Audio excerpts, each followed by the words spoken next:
Yo, YouTube, my name's Opie, and we're gonna go over a video where we do 5 builds for Chapter 2 Spellbreak that you absolutely have to try. We've gotten a lot of new talents. We've got 21 new and remixed talents in Chapter 2, and they're all in different areas from they were. They're all mixed up. They're all new. Meta's gonna be completely different when it comes to talents.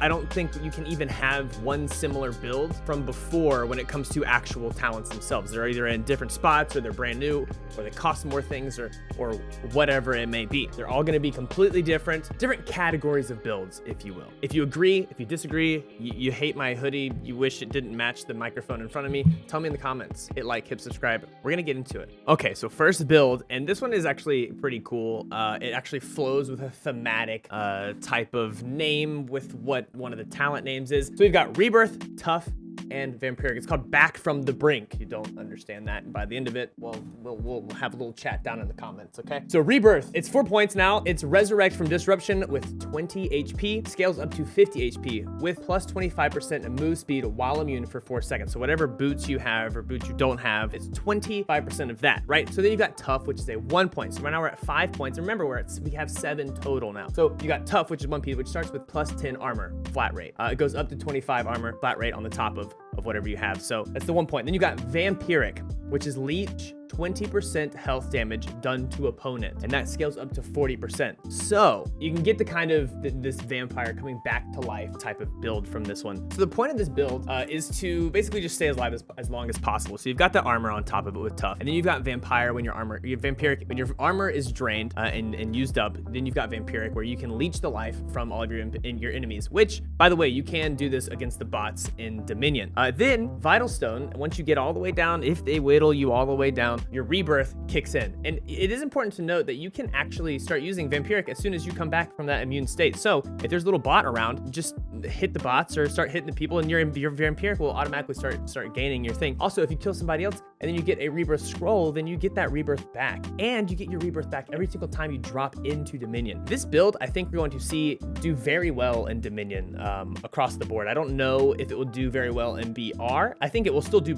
perfectly fine in BR when it comes to staying alive as long as possible, but the coming back part might be a little bit harder in BR, even though it will still do very well in my opinion. Second build we got is Hardened, Tough, and Fortitude, which 2 of these are new and 1 of them is a little bit updated. So we've got Hardened, which is immune to Ignite and Corrosion, which Corrosion was such a pain point. Ignite was such a pain point in Chapter 1 and everything previous. I'm glad they're actually bringing this into a talent instead of it being the slow from the old Harmony and the freeze and the shock duration. Hardened does reduce freeze and shock duration, not completely. It doesn't start this way, but it does end with a completion, shock duration completion, a freeze reduction. Wow, I can't speak, of 90%. It reduces freeze and shock duration of up to 90% at the top part. And then you've got Tough, which we just talked about. And the last one, which is it gives you 10 or up to 25 armor on top of whatever armor you may have. And then Fortitude, which was a talent before. It gives you an overshield that absorbs 1 shot of any damage. But now its cooldown starts at 60 seconds, but now it scales up to 20 seconds, which is a little bit quicker than it used to be. If your timer is supposed to come up after you've gotten hit by, like, let's say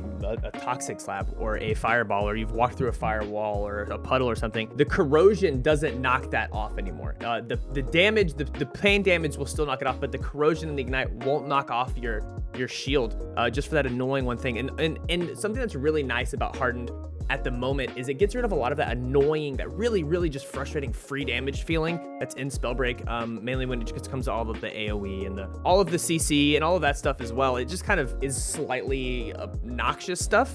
Hardened pretty much gets rid of most of that, up to 90% with the freeze and the shock, but that's still kind of a lot. So I don't know but it feels a little strange. And I think this is going to be kind of nice. I'm not gonna lie, across the board. Like, the last build was staying alive as long as possible, and this build is also staying alive as possible, and it's basically just the tank build at this point. Build number 3 is going to be the support build. So we've got Curious Fellowship and Thirsty. So 2 of these, Curious and Fellowship, are brand new, slightly new.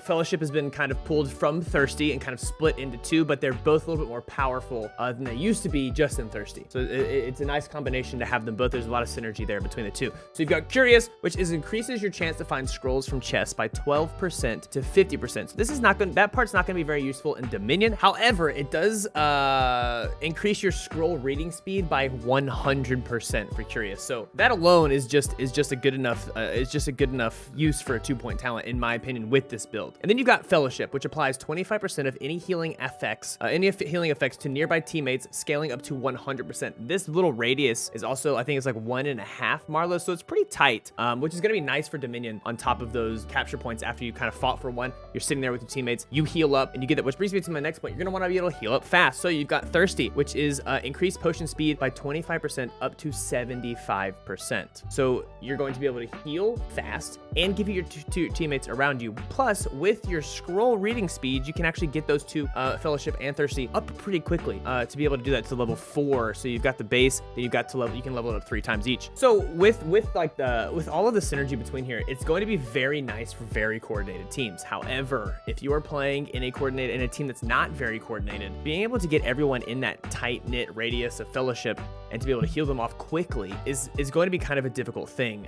If you're playing with like randoms or unranked, it's going to be a little bit more difficult. However, in ranked, in a trio for BR or a duo for BR, it's going to be very nice because you can fit everyone pretty quick and tight up to you with this build. And so this is a really nice spot for it, because I know that a lot of people want a support class in Spellbreak, and I think this is your way into that kind of domain. Fourth up, we've got the more damage / W key build that I feel like probably a lot of people are going to want to gravitate towards. So we've got this is actually the only build in this video that we only use 2 talents instead of all 3. This is going to be a Runic, Fluency, and Inspired build. No body talent in this one at all. So you've got Runic Fluency, which does +1 rune charge, and then its cooldown starts at 5% off, and then goes up to 15% off for the cooldown. Plus you have 1 + 1 rune charge, so you'll always have 2 as long as you have those cooldowns done. And then you've got Inspired, which with that rune charge, you have a damage bonus. So every time you have 1 rune charge, you have, I think it starts at 10%, and then it goes up to 20% damage increase on spell damage, not sorcery. It just says spell damage across the board. So if you have a rune charge, you have a +20% damage. So if you have this paired with Runic, where you have a +1 rune charge and a cooldown speed, then you've got it. However, you can also pair this with Conduit, which then you can have technically 2 extra rune charges on top of your normal one if you use your sorcery. However, so you can actually use your Runic Fluency for 2 rune charges and then have 1 stored in the bank. However, it does not mean that you can stack your inspired damage on top of each other. It doesn't matter how many rune charges you have. As long as you have 1, it's just going to be that flat 20% max. It's not going to be like 40% if you have 2 runes or 60% if you have 3 rune charges. You know, it's just going to be that flat 20. However, it's pretty nice, especially if you can combine this with Toxicologist Reclouding, like your Cloud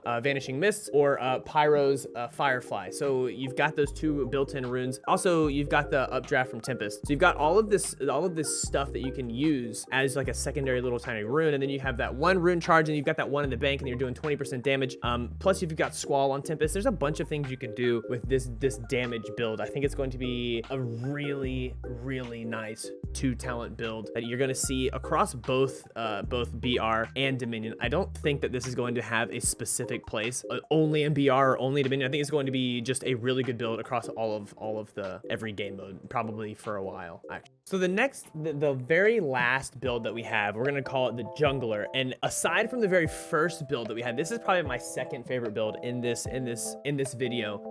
Mainly because I am going to gravitate more towards Dominion as a player. I mean, I do appreciate BR, but this is going to be a more specifically to Dominion build. It will definitely work in BR. Do not get me wrong. However, this is like I feel like this is going to be a fine-tuned to Dominion build. And so we've got Intelligent, Dex, and Gilded. Intelligent is a rune cooldown of 5%, and then it goes all the way up to 25%. So it almost doubles the rune cooldown of Runic Fluency without giving you that extra rune charge. In my opinion, this could potentially be better than Runic Fluency in a lot of builds, and it's only 1 point. I think this is going to be a very, very, very good talent, and it's only 1 point. And then you got Dex. Dexterity was an old talent. Now they took out the jump height and gave it a sprint speed. So you've got +3 sprint speed and a decrease in levitation cost from 15% to 30%. So that sprint speed is a huge part in this build, and we'll get to that in 1 second.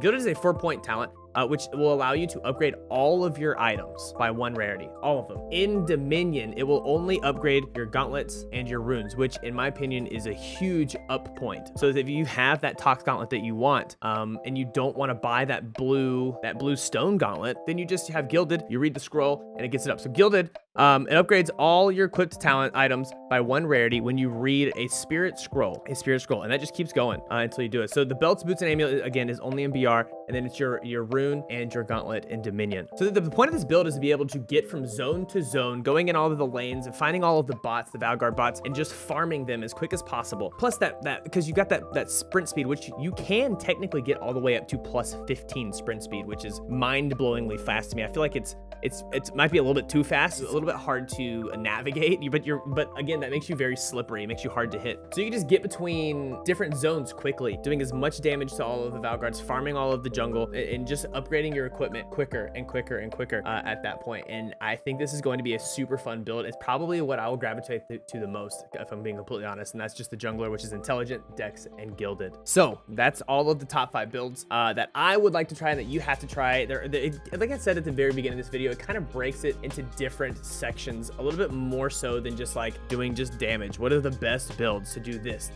These are like more of a separated class system type of build, like a support class or a tank class or a jungler class or a damage class or like a vampire class where you can just come back from life. It allows you to do a little bit more than just do damage and just capture those zones. It's more of a fun type of, let's actually try to play the game. This could be very interesting to have a full team of all of this, and I'm gonna try to get this together and get a video of like somebody in each one of these roles and see how well they do together. But yeah, guys, tell me what you like, tell me what you don't like, tell me builds that you want to craft in the comments below. If you like this kind of video, hit the like. If you want some more, hit subscribe. Guys, I love you, and I'll see you next time. Yo, I'm hungry where them Cheetos at. They stay biting like where them mosquitoes at. I'm on point like an elbow. Hands red like Elmo. My mama said, have you had enough? I looked and I said, no ma'am. I